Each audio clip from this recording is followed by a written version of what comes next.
Today, we're going to find out what happens when AI writes my gaming story. So I got this really cool AI tool that takes your gameplay and then writes a story based on it. So let's see what it comes up with.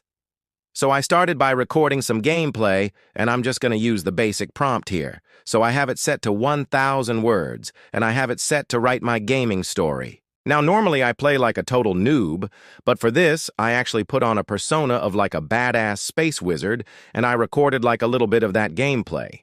So let's see what it does with that. The AI generated a 1,000-word story about a badass space wizard who was on a quest to defeat an evil empire.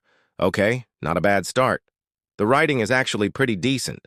Like, I can totally see this as like a full-on book series. There's just one tiny issue.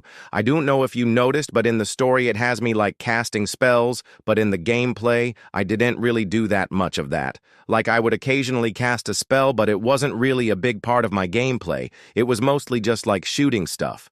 So I think it kind of took that and ran with it. Which actually kind of makes sense, because in a fantasy world, a space wizard would probably be pretty powerful.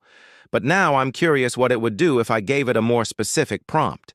So for this next one, I'm going to give it a very specific prompt. I am a lone wolf gunslinger in a post-apocalyptic world who is searching for water in a junkyard. Let's see how close it gets this time. Okay, so it starts off with you waking up in a junkyard after being chased by a gang of raiders who are looking for water. You take off into the wasteland and come across a group of people who are trying to build a new life in the desert. You help them out, and they accept you as one of their own. Over time, you fall in love with one of the members, and together you make plans to start a family. One day, the raiders come back to finish what they started. In the ensuing fight, you are gravely wounded, but survive. With the help of your friends, you are able to defeat the raiders and finally feel like you can relax and enjoy the fruits of your labor. Okay? That was surprisingly good. Like, I could totally see that as like a Fallout New Vegas like side quest or something. It's got the whole like moral conundrum of like water is scarce, and then there's this group of people who are trying to rebuild society, and then there's the raiders who are just like typical post-apocalyptic raiders, and then there's also like the romance subplot. Yeah, that was actually really good. Let's try one more just to see if we can get an even better story. So I think what I'm going to do is I'm going to give it a really complex prompt.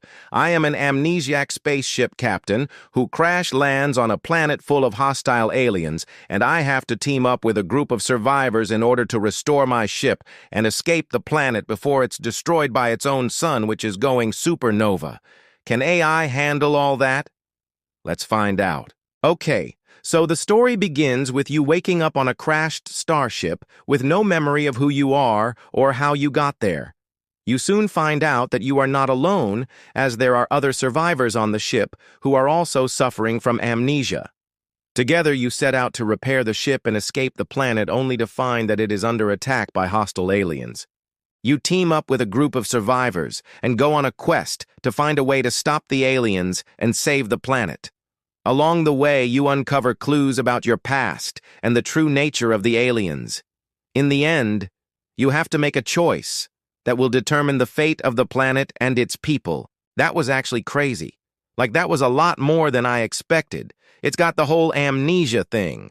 It's got the whole, like, hostile alien thing. It's got the whole, like, escaping the planet before it explodes thing. Like, that's crazy. That's actually a really good story. Like, I would definitely watch that as a movie. Maybe we should get Spielberg on this. Anyways, thank you guys for watching. This has been your host, and I'll see you guys in the next one.